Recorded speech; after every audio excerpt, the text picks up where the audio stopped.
Bienvenidas y bienvenidos. Hoy nos metemos de lleno a analizar un evento que de verdad sacudió Honduras, la gran huelga bananera de 1954. Tenemos fuentes que nos ayudan a desmenuzar este momento que fue clave.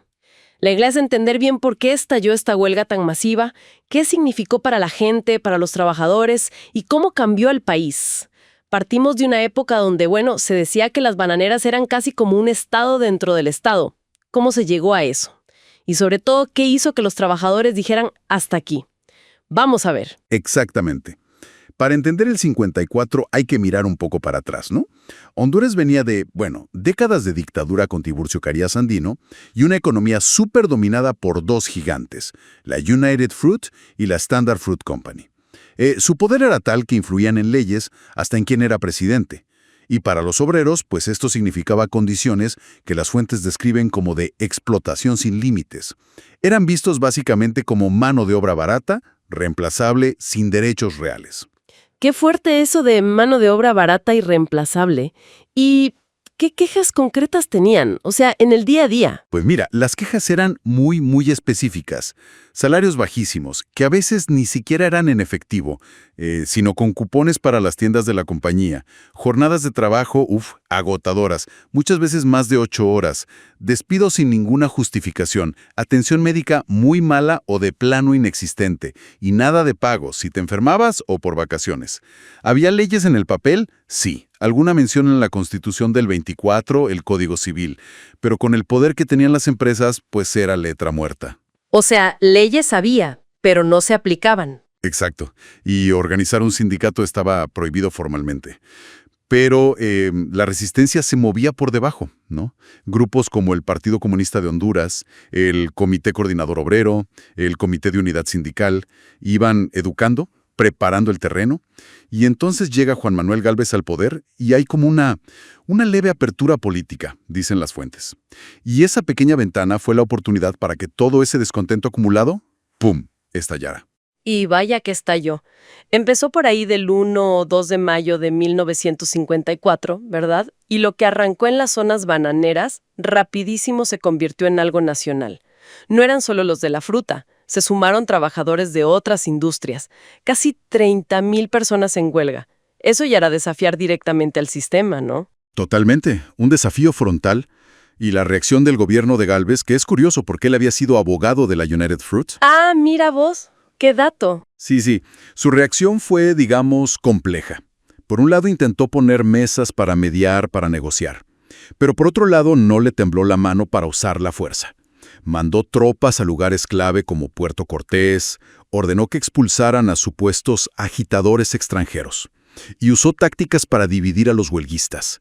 Una clásica era acusar al Comité Central de Huelga, el CCH, que era el órgano principal del movimiento. ¿Acusarlos de qué? De tener influencias comunistas. Lo vinculaban mucho con lo que pasaba en Guatemala con Arbenz, que no era bien visto por las compañías, claro. De hecho, cuando derrocaron a Arbenz, eso como que envalentonó a las empresas aquí en Honduras. El gobierno llegó al punto de desconocer a los líderes legítimos del CCH y apoyar a un líder disidente, un tal Manuel de Jesús Valencia. Un intento clarísimo de romper la unidad obrera. ¡Qué panorama! Represión, intentos de división. Y a pesar de todo eso, la huelga se mantuvo. ¿Cuánto tiempo duró al final? Pues mira, las fuentes varían un poquito, pero hablan de entre 66 y 69 días. Imagínate. Más de 2 meses. ¡Wow! Es muchísimo tiempo. Y lograron cosas, ¿no? A pesar de todo. Sí. Lograron victorias muy importantes. El acuerdo final trajo cosas que hoy nos parecen, lo mínimo, ¿no? Pero que en ese momento eran revolucionarias. Se estableció la jornada de 8 horas, hubo aumentos de salario, se acabó eso de los despidos porque sí, sin justificación, y la discriminación racial en el trabajo. Y se garantizó tratamiento médico gratuito para los trabajadores en los hospitales de las compañías. O sea, mejoras concretas y tangibles. Exacto, pero el impacto fue mucho más allá de lo inmediato. Aquí es donde vemos el verdadero quiebre histórico, creo yo. La huelga obligó al Estado hondureño a meterse en un rol que antes, casi que dejaba en manos de las corporaciones.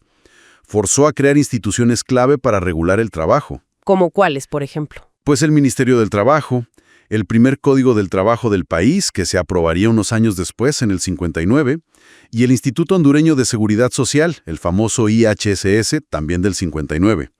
Se reconoció por ley el derecho a formar sindicatos y a la negociación colectiva. Fue de verdad un cambio de paradigma. Y lo fascinante es cómo esto no se quedó solo en lo laboral. Este impulso como que empujó otras cosas, ¿no? Se considera un antecedente importante para que las mujeres pudieran votar en el 55. Le dio fuerza a la lucha por la autonomía de la universidad y sentó bases para el primer intento de reforma agraria en el 62. Entonces, si intentamos como resumir el significado, la huelga del 54 fue mucho más que pelear por salarios. Fue como un punto de inflexión, ¿no? Modernizó las relaciones laborales, las relaciones sociales en Honduras, desafió a un poder corporativo que parecía intocable y, de alguna manera, fortaleció la idea de soberanía, al obligar al Estado a tomar cartas en el asunto.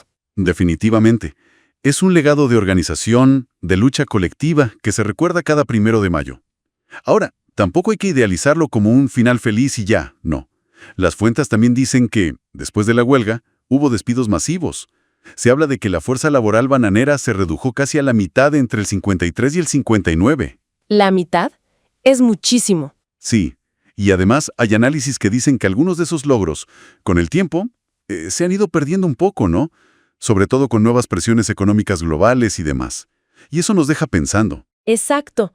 Una reflexión final para quienes nos escuchan. Si pensamos en cómo sigue existiendo el poder de las grandes corporaciones y en los debates de hoy sobre derechos laborales aquí y en otros lados, ¿qué ecos de esa lucha hondureña del 54 resuenan todavía?